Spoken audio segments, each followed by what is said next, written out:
kitang-kita nyo kung gaano kainit sa labas. Diba? Napakainit. And yes guys, gamitin nyo to ultra white ng sunscreen and super nice to sa face. Wala siyang white cast and alam niyo naman lalo kapag ganito summer, humuhulas yung ano natin, yung mga nilalagay natin sa face. And ito guys, kahit anong gawin nyo, makapal, manipis, parang wala kang, alam nyo, hindi halatang naka-sunscreen ka. And maganda siya kasi para ka na foundation sa face mo and naka-makeup. Ewan ko lang sa inyo guys kung iba kasi nag-makeup pa sila kasi ako okay na sa akin. Hindi ako masyadong naglalagay ng makeup sa face. Very light lang. Lip gloss, blush on, and yung nag-eye curl ako and minsan naglalagay ako ng eyeshadow. Pero minsan lang yun. Pero kapag ganitong hamak na araw, hindi ako masyadong naglalagay ng makeup. Lalo ngayon na napakainit ng panahon, ang importante na ilalagay natin sa face natin is itong si Hikari Ultra White. Try nyo to guys. Napakamura lang nito. 80 ml. 80 ml na to. 100 plus lang to.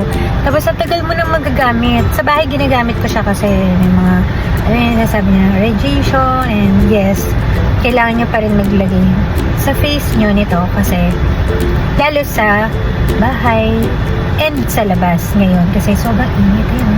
Napakainit. Kapag itatouch yung ganun yung salamin, sobrang init. And hindi ko lang alam kung anong temperatura natin ngayon kasi yesterday 46, makulimlim, tas alam nyo, yung parang humid ba ang tawag doon, yung hindi masyadong walang kahangin-hangin at sobrang init na hindi mo control, parang feeling mo inaatake ka, ganun. Kaya kayo guys, stay hydrated guys. Gel cream na to at para kayong grand look kapag ka nag-apply kayo nito kasi ito, nabili ko lang sa TikTok shop and marami na rin nag-review dito na super ganda nito guys. And sinasabi ko sa inyo, pag nag-try kayo, hindi makate, wala siyang yung hulas effect, lalo kapag kayo pagpapawisan kayo, katulad nito, mainit, lalabas kayo, di ba? Makikita nyo parang humihiwala yung color white sa kulay yung natural color ng face nyo.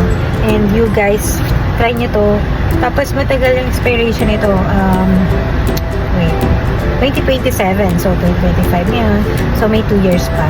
Pero tingnan nyo naman, napakadami. Tsaka, hindi siya bulky sa bag. Shoot nyo lang ganito and good to go na.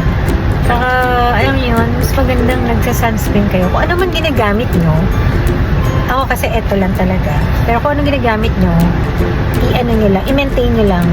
Kasi, napaka-importante nun sa balat kasi kapag tumatanda tayo, yan daw yung parang nagkakaroon tayo ng wrinkles because hindi natin napaprotectionan yung ating balat. And napaka-importante nun. Bukod nga pala sa sunscreen, may tips nga pala ako sa inyo. Mag-wear kayo ng manipis na blouse or net, sleeveless, kung anong kaya nyo dalhin. Huwag naman yung sobrang nipes na mapapasukan na kayo ng araw. Syempre may protection pa din. And pangalawa, magdadala kayo ng umbrella. Yung ganitong umbrella guys, yung kulay itim, ayan, para hindi talaga pumapasok yung init ng araw. And then number 3, yung kailangan nagdadala kayo ng tumbler kasi napaka-importante. Stay hydrated tayo guys kasi pinagpapawisan tayo and yun, kailangan natin magtubig. Yeah, number 3.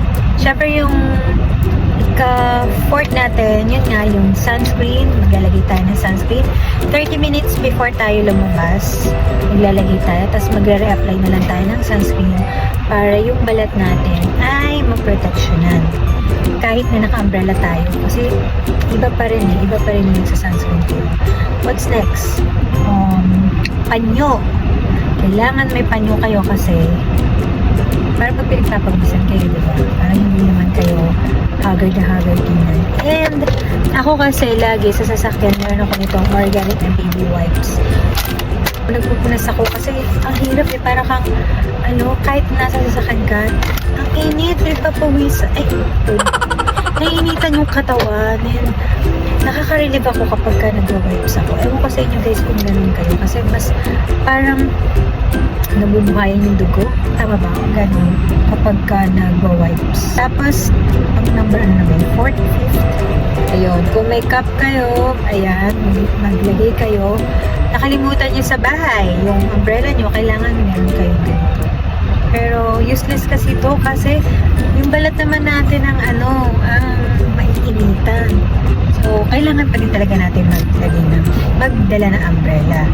At mag-apply ng may SPF 15, parang ganun. Yung may lotion na ganun eh. So, kailangan natin maglagay. Kung wala naman, edi wala. Hindi, kung wala, mag-umbrella lang talaga. Umbrella lang, yun ang pinaka-importante. At huwag lalabas basta-basta nang hindi kaya ng katawan kasi mahirap na.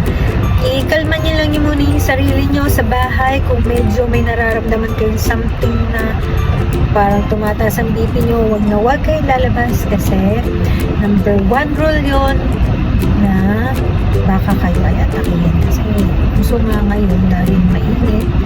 March pa lang mainit na, pero what more kung April, May, kasi diba last year sobrang extreme talaga ang at marami nagkakasakit dahil nasa init. And syempre guys, sa mga girls, kailangan tayo, katulad ko, mahaba ang hair ko. Lagi ako may dalang clip.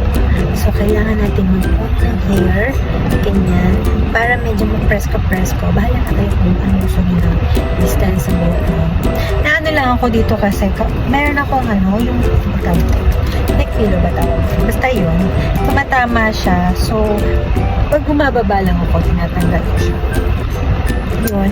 Tsaka pag nandito ako sa sasakyan, tinatawag ko. Pero kapag bumababa, kailangan na hair. Sa mga boys naman, kapag sobrang haba na or makapal, kailangan nyo na siguro magpagpapit. Kasi, ang init nakakatulong din yun kapag yung binawas-bawasan yung yung buhok mo. Huwag naman yung kalbo. Kasi syempre, tignan nyo naman yung init-init. Wala naman ako magagawa kung nababawasan na yung hair mo.